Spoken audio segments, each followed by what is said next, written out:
ఆలగడ్డ ప్రాంతంలో ఏ గ్రామంకి వెళ్ళినా, ఏ మండలంకి వెళ్ళినా, ఎక్కడికి వెళ్ళినా కూడా ప్రజలు బయటకు వచ్చి ఏ విధంగా ఈ 5 సంవత్సరాలు ఎటువంటి పని కాకుండా ఇబ్బందులు పన్నారో అవన్నీ కూడా మాకు చెప్పడము, మా మీద నమ్మకంతో మళ్ళీ మేము ప్రభుత్వంలోకి వస్తే ఆ పనులన్నీ కూడా చేస్తామని ఒక నమ్మకంతో మాకు అందరూ కూడా సమస్యలు చెప్పుకోవడం జరుగుతుంది. ముఖ్యంగా రుద్రవరం మండలంలో మరి ఎరుగుడుదిన్న చుట్టుపక్కల గ్రామాలు ఉన్న మార్చన్పల్లె ఇటువంటి గ్రామాల్లో కూడా ఇప్పుడు మార్చన్పల్లెలో కూడా ప్రజలు కూడా మాకు ఒక వ్యక్తి సంతకం పెట్టకపోతే ఇక్కడ ఎమ్మెల్యే కుటుంబం నుంచి వచ్చిన వాళ్ళు ఏదైతే ఒక వ్యక్తికి అప్పచెప్పినారు ఆ వ్యక్తి సంతకం లేకపోతే మాకు ఇక్కడ లోన్లు రావు, స్థలాలకు పట్టాలు రావు, బిల్డింగులు రావు, ఏమి రాకుండా మమ్మల్ని ఇబ్బందులు పెడుతున్నారని చెప్పి కూడా ప్రజలందరూ కూడా చెప్పడం జరుగుతుంది. ఎవరికైతే నేను మాట ఇస్తున్నానో, ఎవరికైతే పట్టాలు లేవో వాళ్ళందరికీ వాళ్ళు ఇల్లు కట్టించుకోంటే ఆ స్థలంలోనే వాళ్ళకి పట్టాలు ఇప్పించే బాధ్యత నాదని చెప్పి కూడా ఈ సందర్భంగా వాళ్ళందరూ కూడా నేను మాట ఇస్తున్నాను.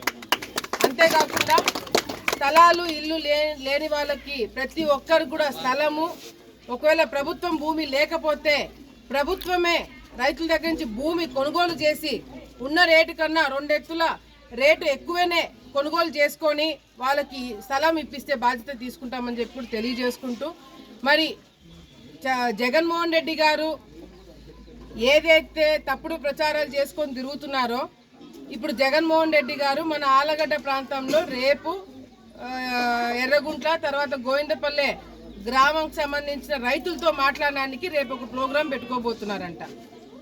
మరి మేము కూడా జగన్మోహన్ రెడ్డి గారిని కలవడానికి ప్రయత్నం చేయడం జరుగుతుంది.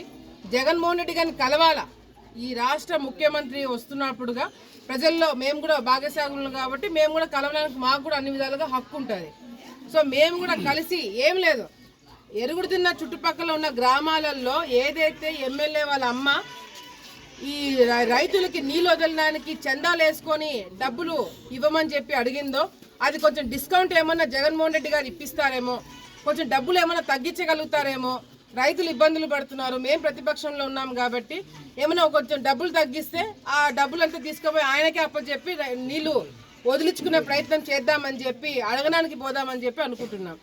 ఎందుకంటే ఎట్లాగో మీరు డబ్బు తీసుకోకుండా ఏ పని చేయలేకపోతున్నారు, డబ్బు తీసుకోకుండా రైతులకు నీళ్ళు వదలలేకపోతున్నారు, కమిషన్లు తీసుకోకుండా రైతులకే కాదు ఎవరికి కూడా మేలు చేయలేకపోతున్నారు. కాబట్టి ఇంకా కర్మగాలి డబ్బులే ఇచ్చి పని చేయించుకుందామని మేమే స్వయంగా పోయి డిస్కౌంట్ అడుగుదామని జగన్మోహన్ రెడ్డిని కలుద్దామని చెప్పి మేమందరం కూడా అనుకుంటున్నాం. ఎంత సిగ్గుచేటంటే నిన్నటికి నిన్న ఆలగడ్డలో ఎప్పుడు లేని విధంగా గాంజాయి దొరికింది. మా కర్మ కొద్దీ ప్రచారంకి పోతున్నప్పుడు మా కళ్ళ ముందరే చిన్న చిన్న పిల్లలు 14, 15 సంవత్సరాల పిల్లలు గాంజాయి కొడుతున్నారు. ఏంటిది గాంజాయి ఇంత విచ్చలుడిగా ఎక్కడ దొరుకుతుంది అంటే చూస్తున్నాం. ఎక్కడి నుంచి దొరుకుతుందో, ఎవరు సప్లై చేస్తున్నాడో అందరికీ తెలిసిందే. ఈరోజు గాంజాయి డ్రగ్స్ పిల్లలకి అందజేసేటట్టుగా ఈ ప్రభుత్వం భయము ఏ విధంగా పెట్టుకోకుండా విచ్చలవిడిగా ఎక్కడ పడితే అక్కడ గాంజా అమ్మేయడానికి చేస్తున్నారు అంటే ఇది ఎవరు తప్పు, ఎవరు దగ్గరుండి చేపిస్తున్నారు? యువతకి ఉద్యోగాలు ఇప్పిస్తారని ఓట్లు వేయించినారు గతంలో జగన్మోహన్ రెడ్డి గారికి. యువతకి మేలు జరుగుతుంది, భవిష్యత్తు బాగుంటుందని ఓట్లు వేసినారు జగన్మోహన్ రెడ్డి గారికి. కానీ ఈ ప్రభుత్వం ఏం చేసింది, వాళ్ళకి గాంజాయి డ్రగ్స్ అలవాటు చేసి యువతని ఎక్కడ యువత వచ్చి మాకు ఉద్యోగాలు ఏవి అని అడుగుతారేమో అని చెప్పి వాళ్ళందరినీ కూడా మత్తులో పెట్టేస్తున్నారు. నిన్న పోలీస్ డిపార్ట్మెంట్ వాళ్ళే అంటున్నారు ఆలగడ్డలో 15, 14, 15 సంవత్సరాల నుంచి చిన్న చిన్న పిల్లలు కూడా మత్తుకు అలవాటు పడ్డారు, ఏం చేయలేకపోతున్నాం మేడం అని చెప్పి నాకు చెప్తున్నారు. ఎంత నీచమైన పరిస్థితికి ఈరోజు మనం దిగజారుతున్నాం. దయచేసి ఇవన్నీ కూడా గుర్తుపెట్టుకొని ప్రజలందరూ కూడా ఆలోచించుకొని పిల్లల భవిష్యత్తు కోసం ఓటు వేయాలా. రైతులు మీరు ఈ విధంగా కమిషన్లు కట్టుకొని నీళ్లు తెప్పించుకోవాలన్న కర్మ లేకుండా ఈరోజు మీకు దర్జాగా చివరి ఆయకట్టు వరకు నీళ్లు రావాలి అంటే మళ్ళీ మా ప్రభుత్వం రావాలా, తెలుగుదేశం పార్టీ ప్రభుత్వం రావాలా, మేము గెలవాలా అని మీరు నమ్మి ఓటు వేయండి. చివరి ఆయకట్టు వరకు ఒక్క పైసా కూడా కల్లో కూడా మీరు ఎవరికి కట్టకుండా ఒక్క పైసా డబ్బు ఎవరికి ఇవ్వకుండా దర్జాగా మీకు నీళ్లు తెప్పించే బాధ్యత మేము తీసుకుంటాం. మీరు పొలాల కాడ ఉండండి, మేము కాలువమ్మడి తిరిగి రైతులకు నీళ్లు తీసుకొస్తామని చెప్పి కూడా రైతులందరూ కూడా మేము మాటిస్తున్నాం. ఎప్పుడు కూడా ఇటువంటి సంస్కృతి మనం ఆలగడ్డలో చూడలేదు.